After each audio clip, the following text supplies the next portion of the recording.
an awful little dodger with a smile, a sunny smile. Like Harborough, he'll have his little joke. He can't be suppressed. All the other fellows have to grin when he gets it off his chest. Hey! Pack up your troubles in your old kit bag and smile, smile, smile. While you look yourself tonight, your bag, smile, boys, that's the style. What's the use of worrying? It never was worthwhile. Oh, pack up your troubles in your old kit bag and smile, smile, smile.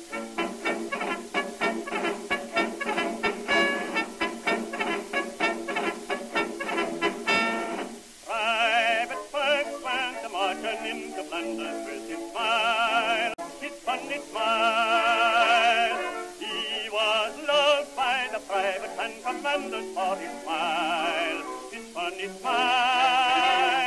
When a throng of Germans came along with a mighty swing, Perk yelled out, "These little bunches mine, keep your head down, boys, and sing." Hey! Pack up your troubles in your old kit bag. All right, I have on the line, I have Indy Neidell right here with me right now.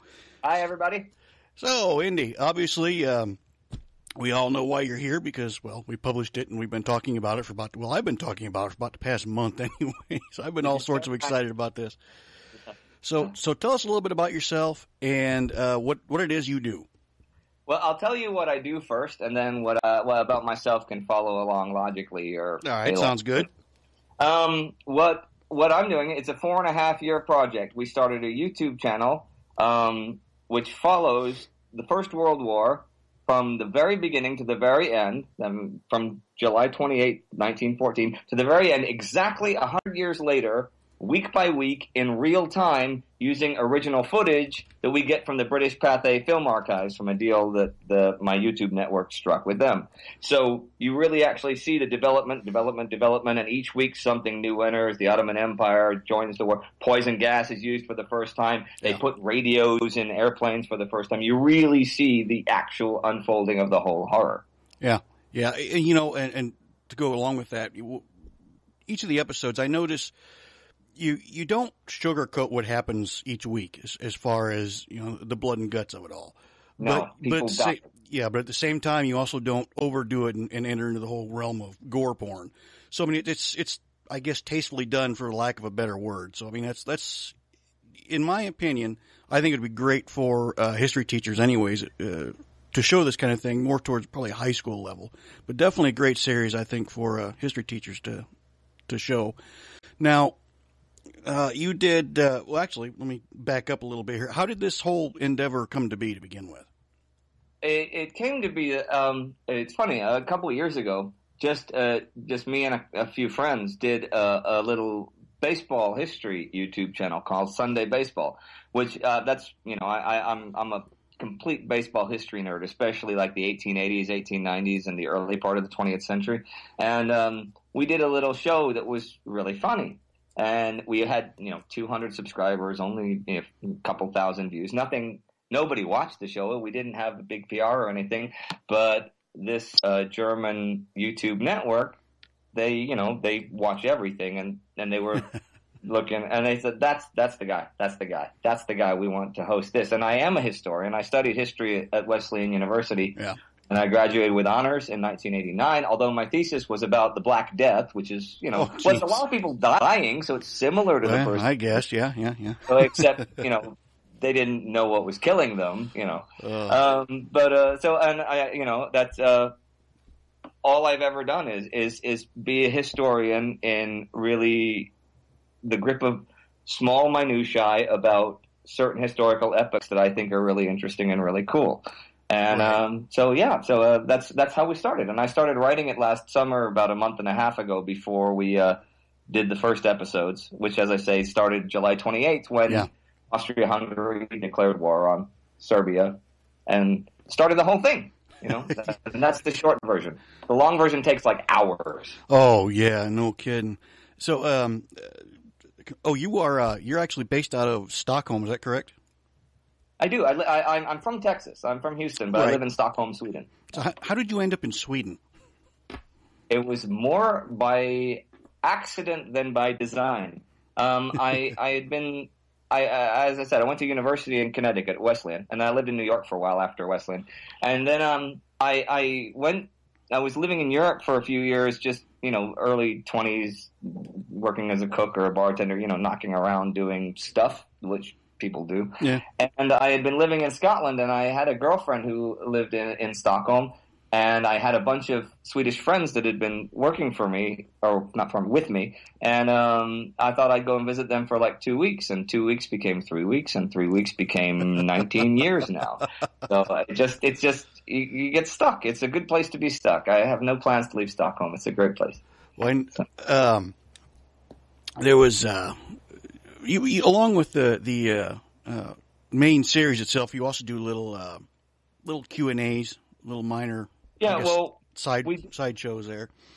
Well, we do the weekly episode on Thursday. We are very strict. I'm pretty strict. It's what happened this week 100 years ago in the year. It'll be a development in the Eastern Front or the Western Front or the Mediterranean or Africa. And that's on the Thursdays. On Mondays, we do another upload, and that could be a bunch of different things. It could be a bio. It could be a question and answer where people write in all their questions about World War I, and we pick out some and I answer them. It could be a special episode about the use of animals in the First World War. It could be whatever on the Mondays. But the Thursdays are the regular episodes and the Mondays are the specials. Yeah, and I wanted to bring up today's episode. It was about animals in World War I. And the reason I want to bring that up, I'm actually a former dog handler with the United States Air Force. So when you were touching on the dogs in World War I, I'm sitting here, I'm right along beside you talking about the different things. And of course, Sergeant Stubby was one of my all-time heroes. Oh, well, that's really cool, because it was really cool to actually get Sergeant Stubby into the war, because I wasn't certain how we were going to be able to really do it properly. You know what I mean? Yeah. Rumor has it he's stuffed somewhere. I don't know if I'd want to hunt him down and look, but I think he's at the Smithsonian or something, but that's rumor I've heard. But you also do the Q&As, and you have what's the chair of knowledge? Is that what you refer to? Chair of wisdom. Chair of wisdom. Chair of knowledge if you like. I just it was the first episode we shot that I happened to call it the chair of knowledge, or chair of wisdom, and it stuck. But it's funny because we have a lot of pretty diehard fans about the show now, and people write in, like when one of the cameramen was sitting in the regular chair behind my wartime desk, and people said, "Well, thank God he's not sitting in the chair of wisdom." I mean, that's just not allowed. It's just not allowed. It's forbidden. Oh, now now do it in every other language that was used during World War I. Yeah, no, sorry, German and English the best. I a little bit of Spanish now and then, but no. Now, speaking of other languages, this is available in what 3 languages? Is that correct? Well, it's in. I write the episodes in English, and then the YouTube network is based in Berlin, which is a short, cheap flight away from Stockholm. And we shoot them. The set we've built, it's a permanent set, is in Berlin, and it's translated and done also in German. And the German host is a guy named Christoph Trachten, who's a bit of a media star there, so we got a big push there. So he's quite popular, and the show's pretty popular in German there. We were doing it in Polish as well, but the Polish version didn't take off as much as the English, so we didn't quite have the money for it. No, but we're still doing it. But the Polish version, we can no longer keep doing it in the Polish version, unfortunately. Oh, well, that kind of sucks. But I mean, you got to do what you got to do. He's the only guy that could pronounce all the names. Yeah, no kidding. I don't doubt that. That's one thing I get. I mean, I really do try with the names. And it's a shame they didn't fight the war in Sweden, because, man, Swedish names I got no problem with. But the German stuff, the staff that shoots it is German, so they're fine with the names. And I can pronounce a lot of the Czech ones and a lot of the ones in parts of Eastern Europe. But once we get to the Ottoman places and the Middle Eastern places and the Russian places, so whatever I say, I guarantee there's someone that's going to write and say, according to my country, you said it wrong, Because none of these places have the same name in every country, Well, yeah. Well, even look at Berlin, even, or actually, yes, Berlin's pretty much the same all around, but the country, Germany and Deutschland, Yeah, Germany is not called. It's got a different name in every language. Yeah. Oh, yeah. In Deutschland and Tyskland in Swedish, Alemania in Spanish. It's so, and that's what I have to deal with pretty much every city. Oh, jeez. So basically, you write. I think you said something like 5 episodes in advance. Is that correct? Yeah, I'll write 5 at once, and I'll write them about a month in advance. So we just shot last week, but the first one we shot is the one that's coming out not this Thursday, but next Thursday. So we're about 2 weeks ahead, but it's 5 weeks after that we've shot. Wow. So you basically you write them, then you head to Berlin, shoot them, and then once they're in the can, you just kind of release them whenever the time is right. Yeah, and it's a really, really good crew. I mean, and the great thing is that the crew is all historically interested in stuff too. So when I'm there, all we talk about is weird little World War I anecdotes and stuff like that. And we don't get ahead of ourselves. Like, we don't talk about stuff that, right now we're only in February 1915, of course. Right. We don't talk about stuff that happened in 1916 or 1917, As far as we know, the war was over by then, We don't know the future, so and I think it's a good way to work ourselves. And it is really fun to write. It's one of the most fun jobs I've ever had. Is the actual writing. Shooting it and being on camera is fun because I like to act and it's cool and stuff. But it's more fun to write it than it is anything else. Now, how do you decide what you're going to talk about each week? Okay, let's say I'm going to write 5 episodes. Mm-hmm. Right? I'll open up 5 documents at the beginning of a writing period, which is about a 2.5-3 week period.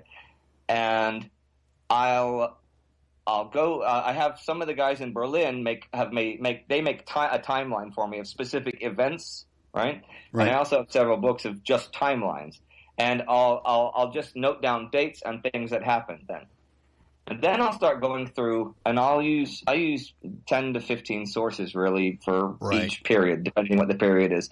From things like Sir Martin Gilbert, who just died last week, actually. Yeah. His book, The First World War, is genius. Which is, I'm mentioning that because he did just die last week. Yeah, and it's a real tragedy because he's my favorite World War I scholar of all. But I'll use a bunch of different subjects and I'll just flesh out the things that happened, and then I'll look at that week and go, okay, these are things that happened this week. I need a hook because it's television. Right. It could be like the hook last Thursday was the first use of poison gas in the war. Yeah. On January 30th, the first mass use of poison gas in the war when the Germans used 18,000 shells of tear gas at Bolima. It wasn't the first use overall. The French had done it in August 1914, but it was the first major use of it. It's a foreshadowing of a big thing. So it's a hook. It's like people can hear. You hear the first 30 seconds, and I'm saying, blah, blah, blah, blah, blah, poison gas. And people go, okay, you have my attention. Exactly. So I need a hook for each episode. It could be the war has been doing this and doing this, and now it's unrestricted submarine warfare. Or now blah, blah, and suddenly Italy joins the war, which they haven't done yet. So as far as you know, that doesn't happen. Right. So, so I have to come up with a hook. And then I come up with the hook, and then... And this is something funny. The guy, Spartacus Olsen is his name. He's one of the guys that runs the company. He's the guy that hired me for this. Mm-hmm. He said, spend a lot of time on the segues. And I didn't quite understand what he meant until I started writing the first few episodes. Because I'll write a block of stuff that happened that week on the Western Front. Right. And a block of what happened in the Eastern Front. And something that happened in the Caucasus. And the segues, the lead-ins between those two are actually, they're often more gripping and more interesting. It's like a mini hook. Like, right. How do I get from what happened on the Eastern Front, where there was a lot of motion, to what happened on the Western Front, where it was just stalemate and a lot of people dying for 2 yards. No real reason for it. Yeah. Yeah, but eventually there was a reason, but it took a long time to get the reason. And that's the sad thing about it is what I really try with every episode to keep in mind is when I get to the conclusion. The conclusions, without being melodramatic, and this is for the Thursday episodes, not the Monday specials. Right. Without being melodramatic, I really have to try to relate them. Goes back to the hook, brings back the hook, what happened that week, and relate that not just from the general thing that, 80,000 people died this week or whatever, but to make it on some kind of an individual level. So, for example, I'll give you a foreshadowing. There's an episode about the very first mutiny, the first large-scale mutiny in World War I, took place a couple of weeks from now. Look, you get bonus advanced knowledge. Hey, okay? great. It was in the barracks in Singapore. The British and Indian troops in Singapore, of course it was part of the British Empire, and they mutinied. And it was also part of a large-scale mutiny in India that was supposed to happen. And it got put down, blah, blah, blah. But the thing is, when I write, for example, the conclusion of that, the whole point of that was trying to relate that to the individual, that a mutiny is just a group version of I quit. Yeah, and I wanted to make individual stories of I quit. I quit. I'm a guy in a metal tube underneath the sea, and the only time I come up to the surface is to kill people who are not even members of the country that I'm at war with.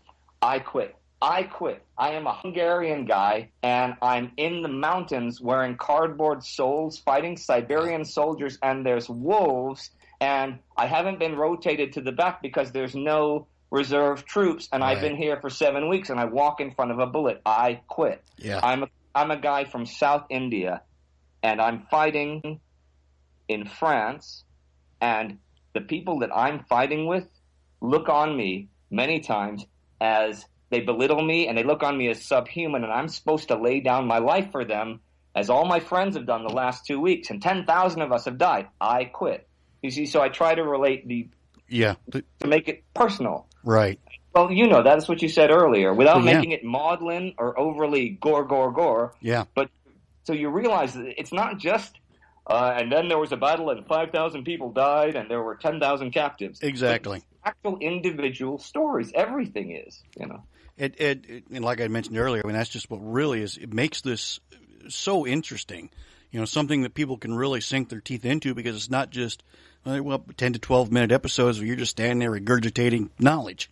Well, okay, that's great, but it's boring. Whereas you make it a little more personal. You guys have just started doing individual profiles on some of the more famous and infamous characters from the war. The bio is going to get more and more famous and infamous. I mean, you can't really play favorites. Anyone who is interesting gets a shout. Right. And one of the things I really like that you do, which again kind of goes towards foreshadowing, is you keep bringing up Hitler's role in World War I. Now, granted, in the big scheme of things, it was really minuscule. I mean, he was a messenger runner or something, wasn't he? Yeah. But at the same time, you're also kind of you're leading into what's coming in the future, because a lot of the guys. I mean, Hitler was fair. I mean, he was a regular soldier, but he took notes and he sent letters back to his landlord all the time. We have those letters, so it's really easy to see exactly what he was thinking when he was fighting on the Eastern Front, right? Yeah. And you have, if you look like guys that were really big, 30 years later, 40 years later in World War II, Hitler was fairly marginal then, but he kept a lot of great notes. Rommel, we've mentioned plenty of what Rommel did great stuff as a semi-marginal character in World War I. But then you've got guys like Winston Churchill, who was a huge figure in World War I, and people don't even know it because they think of him as World War II, Well, he basically invented the tank. I mean, he came up with the whole idea of it. You saw that episode. Oh, yeah, absolutely. Well, I knew that anyways, but I saw that episode. And then, of course... I think it's a great letter. It's a brilliant letter, Oh, yeah. And then, of course, there was the whole fiasco at Gallipoli, which he personally he felt responsible for, and... Well, it was his letters in early January. It was his suggestion that where since a breakthrough was not going to happen on the Western Front, and the logic makes perfect sense. Where could Britain have a breakthrough that would not require them to divert army forces? Because they had to use the Navy. Where could they use the Navy? Well, they were thinking of attacking the Belgian coast, but they didn't want to risk battleships against and small ships against the German coastal artillery because it's in enclosed space. You can't really attack Austria-Hungary through the Adriatic because Austria-Hungary owned the Adriatic. It was mined. Oh, yeah. They had submarines and stuff. You can't go through Greece because they were neutral and were trying to be really neutral.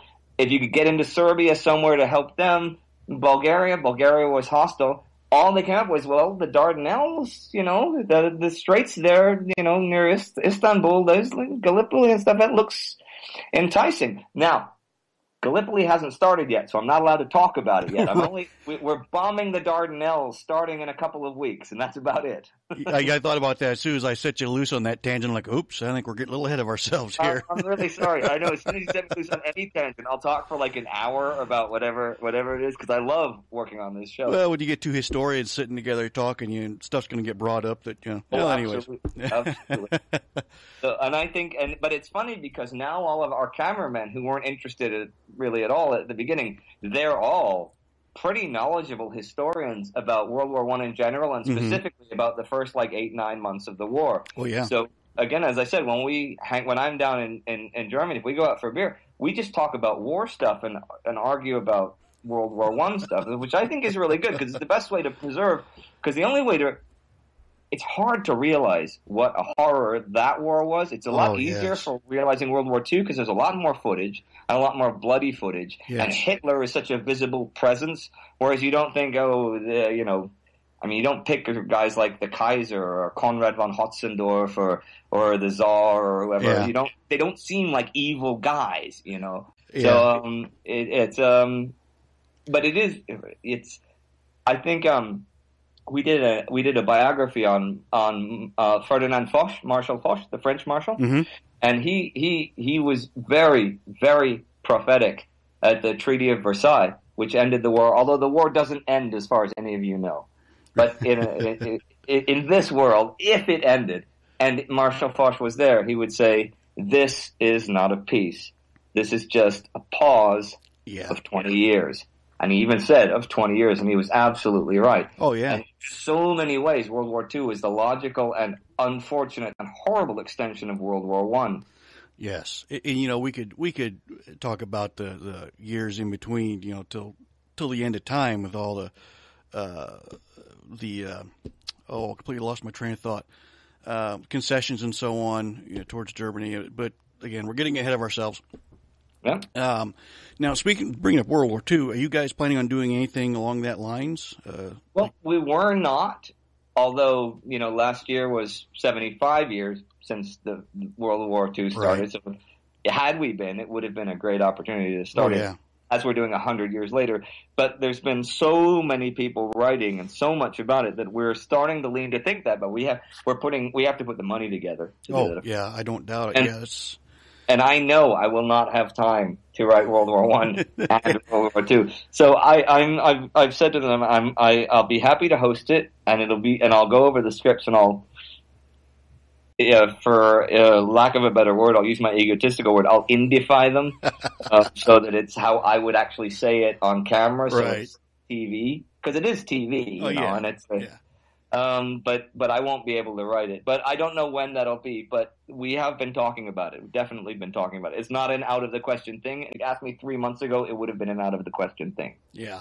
So now, do you guys have any plans on doing any on location shoots, at reconstructed trenches or anything like that to kind of give a? We do. Oh, do you? I haven't seen. Oh, I must have missed that one then. No, we haven't talked about it. We do have plans. That's something that much like the World War II thing is sort of nebulous because it's something that's a project for the future. Right. And the Great War is very much a project for now because we'll never get another opportunity to do this. But things like the Somme and Verdun and Loos and places like that, we do plan on doing on location things. Yes, we very much do. We haven't been able to the last 6.5 months since we started because we haven't had the money. But the show it's starting to go quite well now. So good. Well, that and the fact that it's winter and a little cold out there, and But hey, I'd be happy to go and shoot at Sarikamish or the Carpathian Mountains in the winter. Oh, as long as I don't have to wear any of the original summer uniforms that the Turkish troops had to wear. No kidding. Yeah, that's like one of my all-time fantasy destinations is to go study the trenches left over in France and Belgium. That's just my ultimate goal in life. I'll tell you what. I'll let you know whenever we're getting to do that, and if it fits your time schedule, you can come and broadcast from there. Ooh, I just might have to see what I got going about then. That sounds like a good offer there. Must be an artistic grant for something like that, you know? Yeah. Well, let's see if I can get the boss to foot the bill. Yeah. Well, that would be that's actually, and just like you, it's a big dream. It's a big thing. It's a cool thing. One thing I'm very happy that we're doing, which I would like to mention, is that a lot of, certainly, growing up in America and especially traveling in England and France and America, when you see World War I, a lot of the time you only really think of the Western Front and stuff. Right. And that's not a world war. You don't realize that so much of the action happened on the Eastern Front and in the Caucasus. You don't think of the Turks fighting the Russians in the Caucasus and all the stuff that in South Africa and Southeast Africa, all the fights there, in the Middle East and in the Far East, and the German sea battles off the coast of Chile with the British and stuff. You never think of these things, and it's really, really cool to bring them to the attention of right 100 years later. I think part of that is there's just not enough time in classrooms to teach just how big this whole thing was. So I think most historians, I'm losing my train of thoughts again. Most history teachers just kind of study on the European aspect of the whole war because that's I guess the major blood and guts of it. And it's people that speak the same language as us too, Right. So and also, I mean, if you're taking a year of American history, you get World War I for what, a week, maybe a week and a half, if you're lucky, yeah. So yeah. I had somebody ask me one time, well, how come there's more World War II movies than there are World War I movies? And my general response to that is, well, because World War II is far more glamorous than World War I. And by that, I mean, you've got constant movement on the fronts. You've got, all these bigger-than-life characters that are a little closer in time than what we have now. Whereas World War I, they're pretty much stuck in the mud and the guts, and it's just ugly. But you also had things that it's funny because you had, like, in World War I, you had, like, big zeppelins flying over the battle. You had things that you don't think, like things that look like, like steampunk movies and stuff, which I think is quite cool. And also, World War II, there were a lot more cameras. Yes. More film cameras. And that's one thing, especially among, like, the British and French. It was a heavily censored war for the folks at home. Oh, yeah. Or journalists, and certainly until 1917 or so, were not really allowed at the front and were there at their own risk. So you had a lot fewer pictures and a lot fewer films in general. Yeah. Now, you get a lot of your information, especially the film footage from the British Pathy. Yeah, we have a deal with their film archive, Now, and they were the biggest, documentary film company in the world at the time, so it's a pretty good company to. Oh yeah, absolutely. So. Now I'd heard somewhere, I don't remember where it was, that a lot of the footage that we see from World War I is actually reconstruction. Have you run into that at all, or is what you get pretty much the real thing? Well, the stuff at the Pathé Archives is the original. It's the original films. It's 100% the original films, and you can actually go on British Pathé as their YouTube channel. They uploaded their entire, 100 and something year library, 85,000 films up to their library, and they have a special channel that's the British Pathé War Archives, which is 3,000-4,000 films of just World War I and World War II, and it's the original films. It's not reconstructed. And there's some of them are, and it's funny that they're so simple, but they can be so harrowing. There's one which is like 5 minutes long, which is from the January 1915 when the Turks got destroyed by the Russians at the Battle of Sarikamish, and it's pretty much a 6-minute film, and it's black and white, of course, with no sound because it's 1915. It's a 6-minute film of dead Turkish soldiers, and it's without the sound and without the color. I think it's a lot more harrowing than what you're used to because you're used to sounds and you're used to music that fits the thing and color and stuff, and they close up on things and stuff. And this isn't. There's no camera action. This is some guy that happened to be there with a camera from British Pathé that just you know, and it's really when that's when you realize that it's a guy with a camera. There's no editing techniques. There's no that. It's just a guy with a camera showing thousands. Yeah, what's in front of him? Oh, geez. There was a video I saw today. Again, kind of going to World War II again. But I was on the British Pathé site, YouTube channel, and there was one of their Parliament members had gone into, I want to say, Buchenwald. Okay. And she was describing what it was like when they went in there. It was basically kind of one of those videos where you think it's fake. Let me tell you the truth. And oh man, was it hard hitting, because it's you're seeing what they saw right then, and like you said, there's no editing. It is what it is. Yeah, there's no cut it here and clip this and make it pretty. There's no make it prettier. No, and one of the things that she brought up was, you can see all these sights, and with the microphone you can hear the sounds, but you just don't get the smell. And oh man, yeah. Oh. Well, that's something going back to the trenches. That's something that nobody thinks about now. But that was when people coming to the trenches for the first time could not handle the smell. Right. I mean, it's not just humans, not just human beings living in mud and lice and rats unwashed for 8 weeks at a time. It's the thousands upon thousands of dead men often lying there in no man's land for days until you can hopefully get them out at night or have a temporary ceasefire, and dead animals, and the food and the gas and the smell of gunpowder, and I mean, nobody could handle the smell of the trenches. Just life, it was indescribable, the life in the trenches. Oh yeah, undoubtedly. Well, let's kind of shift gears a little bit here. Yeah. Now you obviously before you came on the air, I played one of your band's tracks. Yeah. Now, you guys go by the Mad Men Band, is that correct?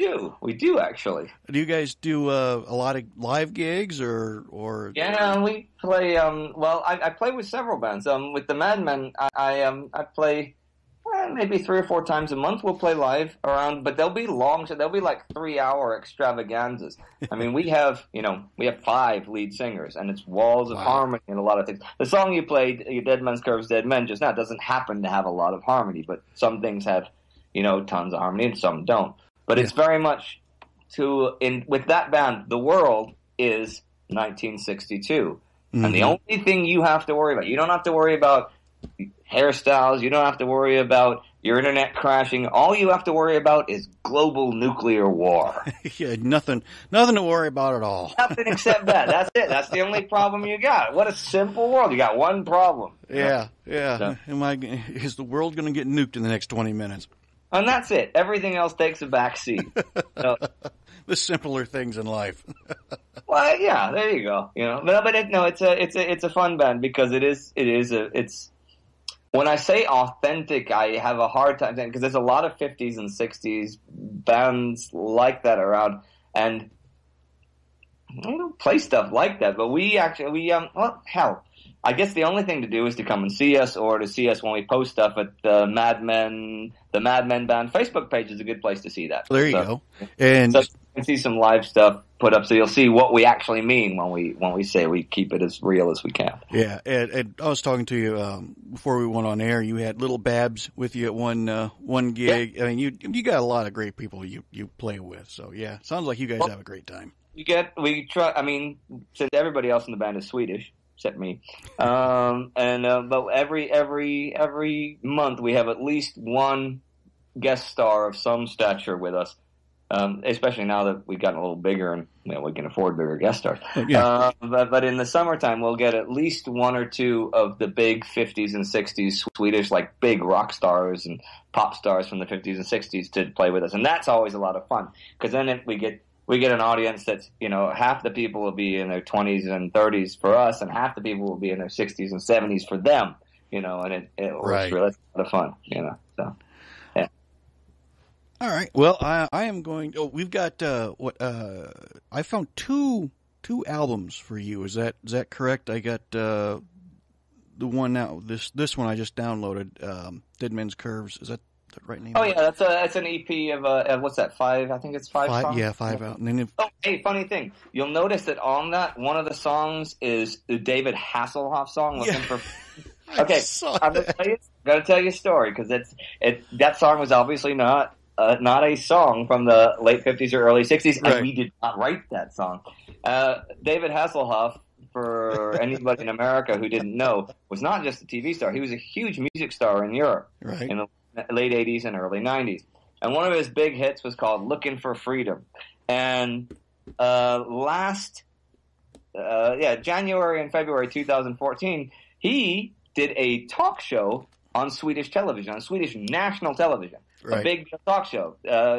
Hasselhoff had his talk show. And in December of 2013, they asked, I think it was 6, it might have been 7. They asked 6 bands that they thought were cool, different niche area bands, including us, to record a version of Looking for Freedom, of just that song. Yeah. To be used on different parts of his show, because that was his big hit, was Looking for Freedom.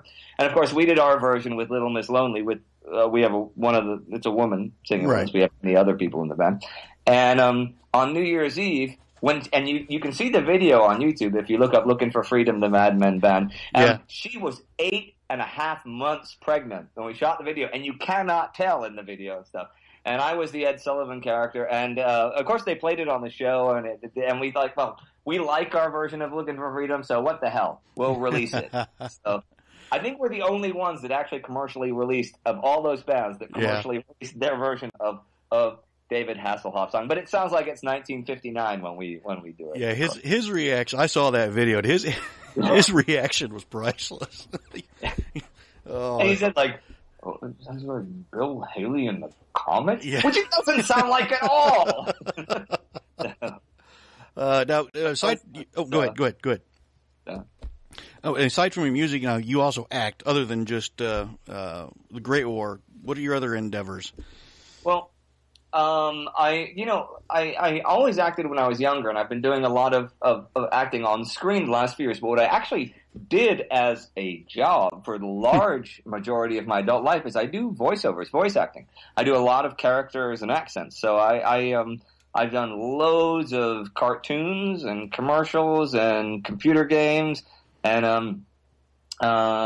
don't know, Coca-Cola, Carlsberg, all the old Carlsberg commercials like 10 years ago that were like, Carlsberg, probably the best beer in the world. Those were all me. All of that stuff was me. So, That's cool.